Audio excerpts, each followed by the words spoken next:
Hey, what's going on, my hungry friends? Listen, today is Sunday. It's beautiful outside. Birds are chirping. The temperature is amazing. So with that said, I like to do smoked barbecue in this amazing temperature, right? And right before you, we have beef ribs. You know, some barbecuists will call it dino ribs or beef plate ribs. You call it what you want to, but you know, today we're starting with beef ribs. Okay, so what we're gonna do is we're gonna get this thing rocking for you guys. We're gonna get on the smoker. We're gonna pull it out. It's gonna be juicy. It's gonna be hot, and it's gonna be fresh. Stay tuned.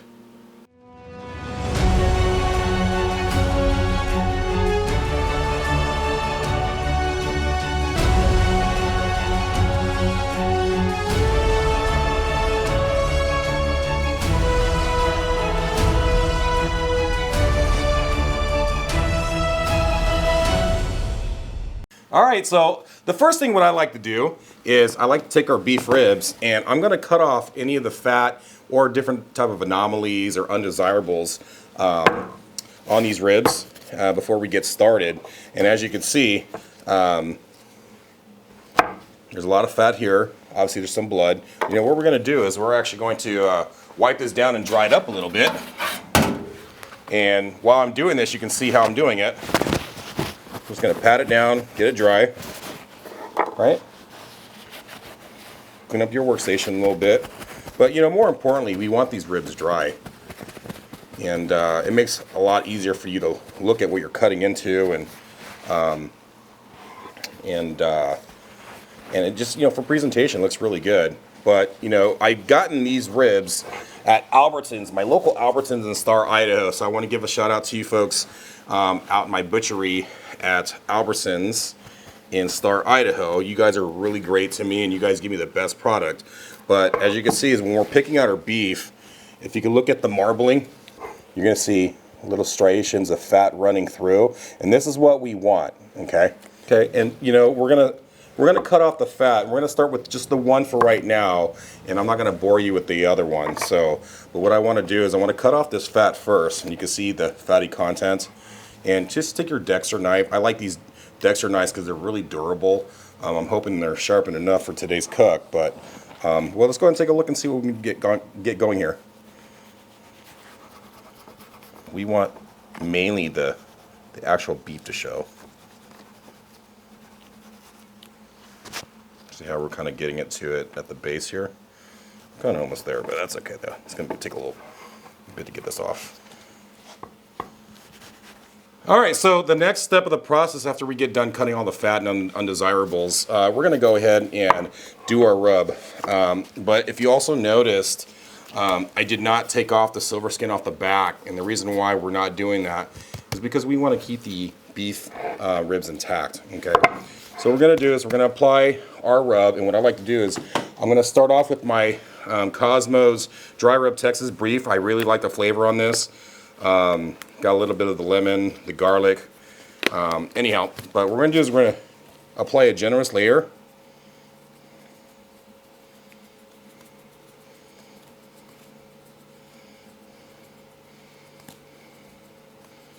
And this is also going to help it give that nice bark as well. And ensure that you're going to get all the sides too.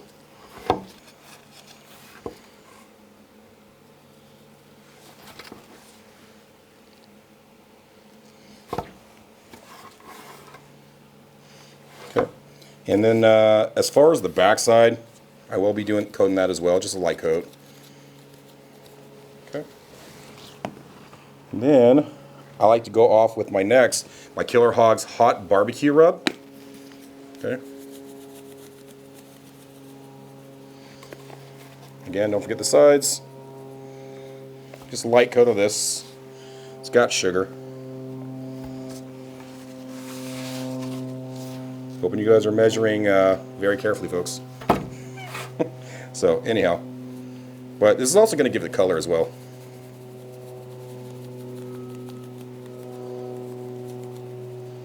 Okay. And then I like to finish off with my Killer Hogs Texas brisket rub. It'll give it that nice crunch. Okay.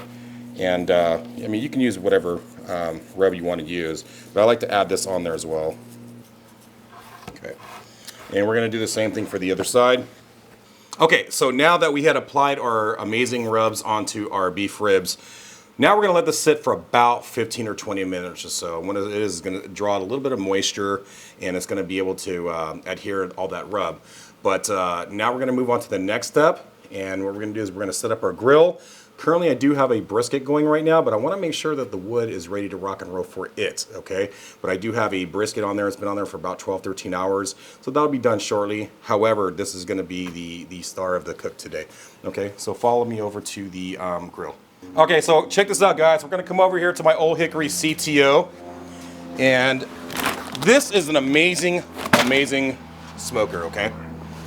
And it's an Old Hickory CTO. It's got an amazing fan blower, and it does miracles. It keeps my temperatures exactly to where I want it, okay? But first what we're gonna do is we wanna ensure that my hot box is filled with charcoal and wood, and it should be because I do have that brisket already in there.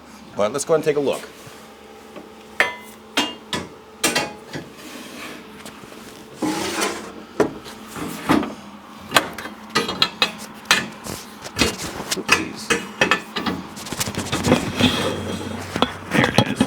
Well, it's going to be a long cook, so what we're going to do is we are going to put some more charcoal and some more wood in this because we want a lot of the smoky flavor. Matter of fact, I like to intermingle the wood. These are small pieces, so I'm going to be a little bit more generous. Some of my barbecue enthusiasts say, oh, you're using too much wood, but that's okay. Can I get some more charcoal?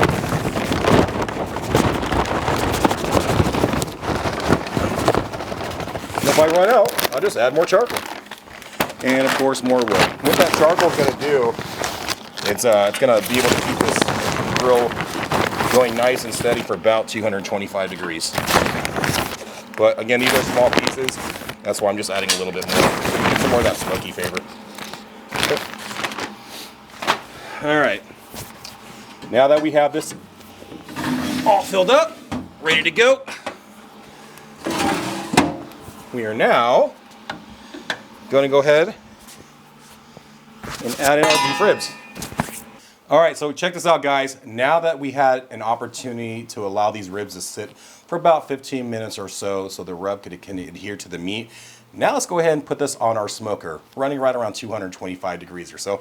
So go ahead and come on this way. And again, don't mind the prime brisket. And what's cool is it's got an automatic shutoff switch, so it'll stop smoking, just for safety precautions. And what we're gonna do is we're gonna go ahead and pull out this rack. And what I wanna do is the bigger side of the meat side goes first in, so that way it's popping into the smoke.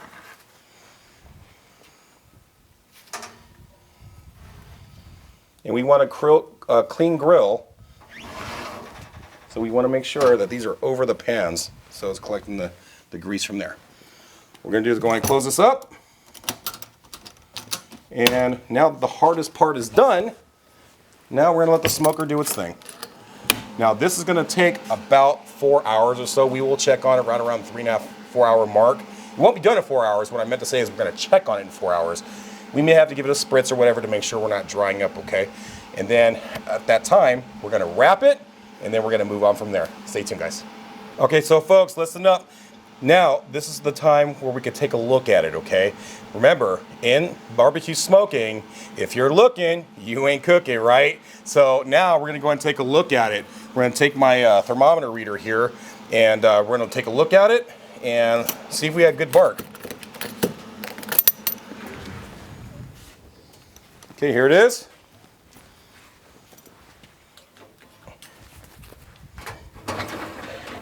Oh, look at that. And obviously, you could temp it out, and we are showing about 150, 155.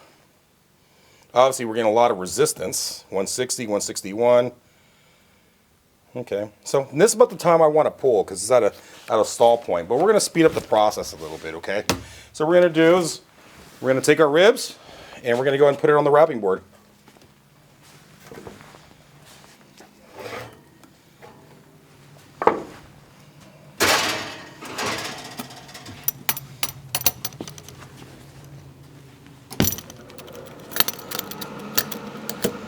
We won't let all that smoke out. Okay, let's get over the wrapping board.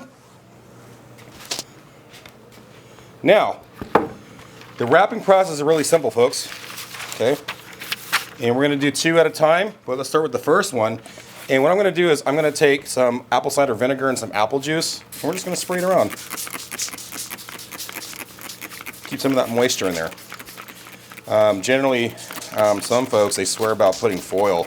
I don't do foil. I like to use butcher paper. This is peach paper. Okay, so all you're gonna do, don't like so. I'm gonna fold it in. And we want to make it nice and tight, guys. Okay. And we wrap. Now remember, this is meat side up. We're going to try to stay consistent. Okay, so about folds here.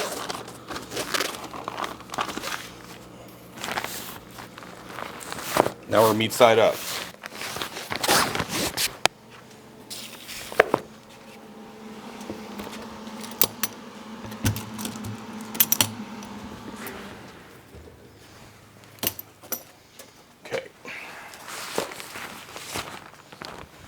Now we can just place in. We don't have to worry about dripping or anything like that.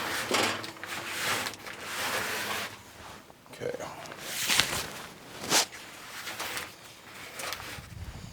Okay. Now we have this back on the smoker.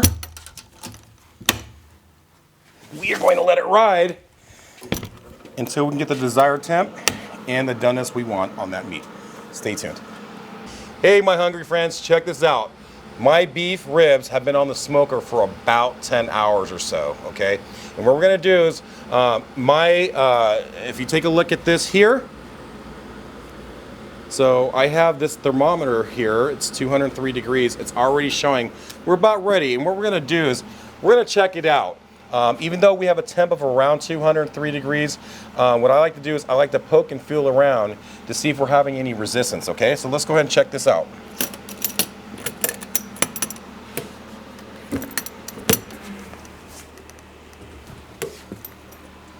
Okay.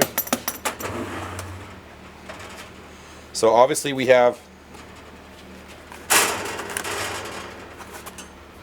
okay, and we're gonna test it with this pin as well. Even though, yeah, we're looking at 203, I still want to poke around to see if I have any resistance. And as I'm pulling in there, I'm barely getting anything.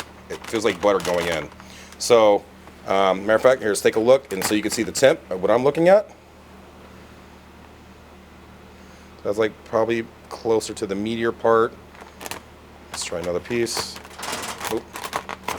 Oop, hitting a bone there. That's okay. Well, let's go ahead and pull it off and just take a look, okay? So what we're going to do is we're going to pull it off. And look at the juice just coming right out, guys.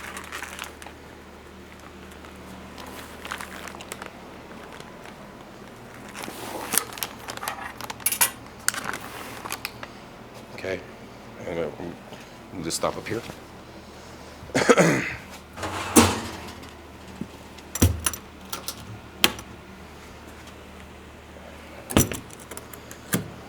Okay. Now what we're going to do is we're going to unwrap it. Oh, it's even smelling so good. Look at these juices, guys. Look at this. You can see the juices just flowing through this thing. Ah, yeah. And you're going to see a lot of the pullback as well. Yeah, it's hot, folks.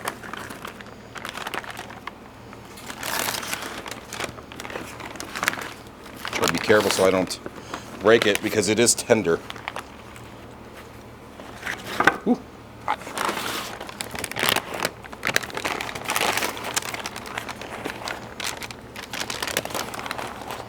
Yeah, look at that bark. We'll leave that here for now. Okay, so take a look at it. And of course, I'm going to get my thermopin or my thermometer. And again, look at this. So we're right around 200. But when I was poking into the paper, I mean, it was going in like butter. I'm not getting any, I'm barely dropping this. And you can see how it's just barely going in with no resistance. It's like butter, okay? And typically what I like to do is I would like to have kept it wrapped inside like an ice chest. So that way the juices are still flowing and going right back into the tissue to make it really juicy. But because of time, we're gonna go ahead and cut it open to show you what it looks like, okay? So check this out. So we're gonna go ahead and cut this up. But before I do, I wanna show you how easy it is to pull the bones from this. Look at this, I'm barely even pulling it and it's coming right out. That's how moist and soft this thing is, okay? So let's go ahead and do this with the other ones. All right, next bone. Yes. Oh, beautiful. That one's, come here, you. Look at this, guys. Just coming right out.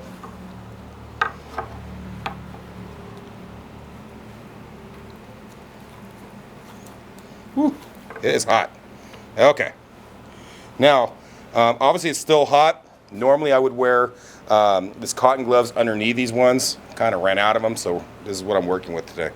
And what we're going to do is we're going to cut this open not only for my pleasure, but for your viewable pleasure as well. I'm hoping your eyes are hungry because I know mine are.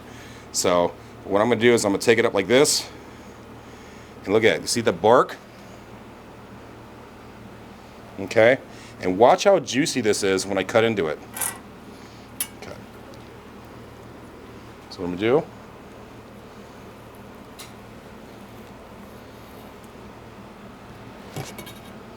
look at that, folks. Look at all those juices, guys. Woo! All right. So let's go ahead and cut these up. And then I'm telling you, this is how you guys make beef ribs. Look at this. It's cutting like butter. All right. Now, this is what it looks like when it's cut up. Okay. So what we're going to do is we're going to kind of stack it up, make it look cool for you guys. I mean, look at that, folks. This is beautiful. Okay, so now we had cut it up. We took the bones out. A lot of people like to use the bones for presentation. Me, no, I like to dive right into this thing. Like, I'm like, you know, Michael Phelps into a swimming pool. All right, so we're gonna get right back into it. Backyard privilege to its finest, okay? So now we're gonna take a bite to see how we did.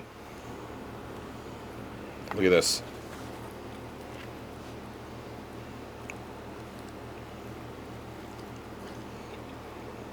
Oh.